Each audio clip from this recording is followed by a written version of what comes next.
Aujourd'hui, première histoire gabonaise et j'ai l'honneur de bien vous raconter cette histoire. Il y a quelques personnes qui ont remarqué ça dans les vidéos. Ne vous inquiétez pas, j'ai une peau extrêmement sensible. Du coup, avec les frottements, ça me donne des bleus et du coup, ça devient rouge. Ce matin, Morgane a reçu un message de sa mère qui disait que l'un de ses cousins a été assassiné par son propre grand frère, même père, même mère. L'histoire commence déjà bizarrement. Il faut noter que ces cousins-là, leur papa était décédé. Il était très riche et il était très gentil. Le père qui était décédé avait laissé 2 enfants. Il y a d'autres enfants, mais ils ne sont pas concernés dans l'histoire. Le petit frère, le défunt, celui qu'on a assassiné au début, il était très sérieux, donc il a pu finir ses études et fonder sa propre famille. Et vu qu'il était très sérieux, je conclus donc que c'est lui qui a bénéficié de l'héritage de son père, qui était très riche. Son grand frère, donc l'assassin, vivait dans la maison familiale et il consommait de la drogue. Il était très désagréable avec tout le monde dans la maison. Vous-même, vous connaissez, et c'est fait de la drogue. Et donc, vu qu'il était très désagréable dans la maison quand il prenait de la drogue, on appelait souvent son petit frère pour venir le calmer. On arrive donc au 12 mai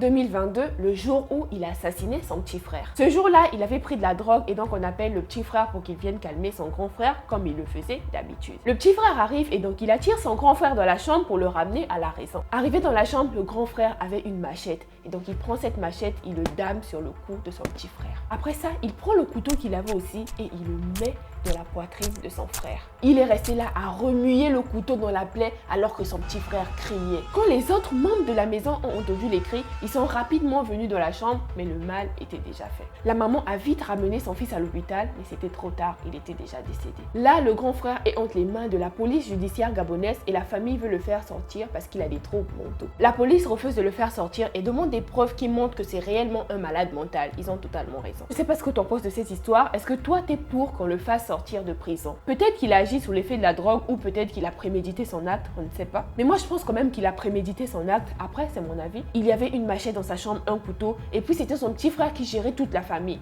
Non, je pense quand même qu'il a agi par jalousie et il y a quand même anguille sous roche. Bon, après, donne-moi ton avis dans les commentaires. Ça me ferait énormément plaisir de te lire et de te répondre. Et juste un petit conseil pour les jeunes qui me suivent. J'espère que vous ne prenez pas de la drogue, du chanvre, toutes les substances qui vous font sortir de vous. Si vous prenez ce genre de substances, c'est le moment d'arrêter ou de se faire soigner. En tout cas, moi, je te fais plein de gros bisous et j'attends ton avis dans les commentaires. Ciao!